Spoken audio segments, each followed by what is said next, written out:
La terre entre dans la célébration de l'éternelle lumière à travers l'incarnation.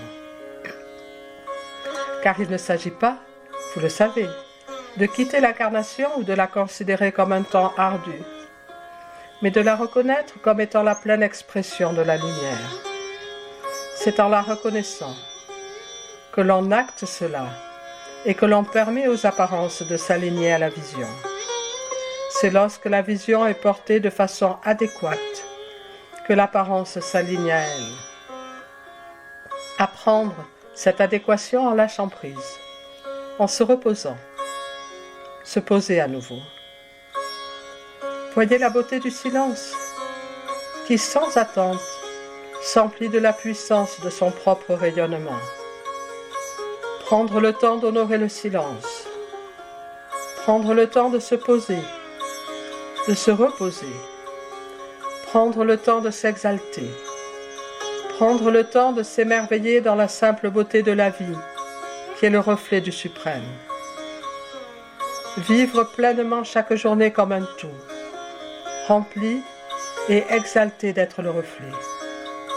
Chaque journée est le reflet de ce qui est inexprimable, immuable, innommable. Offrir à cela la beauté de la journée, comme un artiste qui offre sa création. Aucune journée n'est anodine. Chaque journée est sacrée.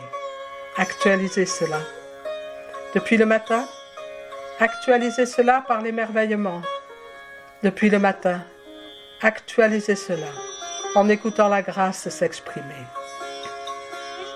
Écouter et créer, les deux sont inhérents l'un à l'autre. Sans écoute, l'on ne peut créer. Sans être créateur, l'on ne peut écouter. Chaque journée est sacrée. Aucun moment n'est anodin. Inscrire cela dans l'intention de chaque moment. Laissez le sacré être dévoilé à travers chaque moment simple et remercier. Remercier pour les dons et remercier pour être le créateur des dons. Par son attitude et son attention, l'on peut choisir toujours, quel que soit ce qui semble être les mouvements du collectif, qui pourrait entraîner, choisir autrement. Choisir d'être l'étincelle de la joie. Et nous ne parlons pas d'un ressenti de joie, mais d'un créateur de la joie.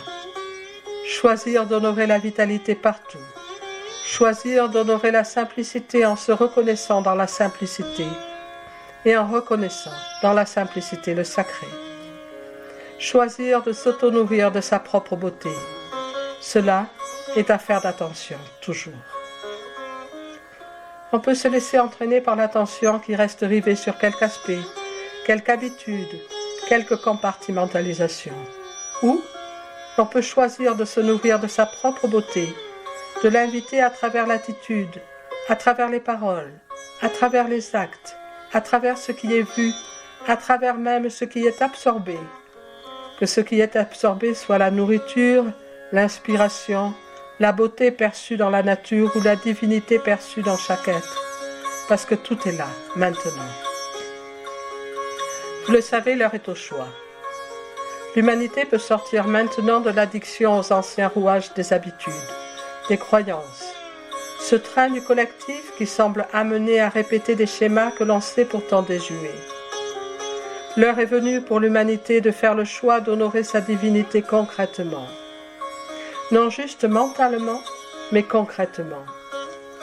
Cela implique faire un autre choix que ceux des émotions ou des habitudes, que ce qui est compulsif. Remplacer le compulsif par le libre choix. Cela en soi est créateur d'exaltation et de joie. L'on n'est pas obligé de garder les anciens rouages.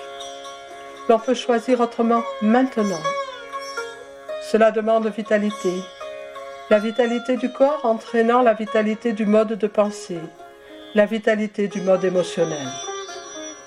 Faire du regard que l'on offre au divin à travers toute perception une offrande.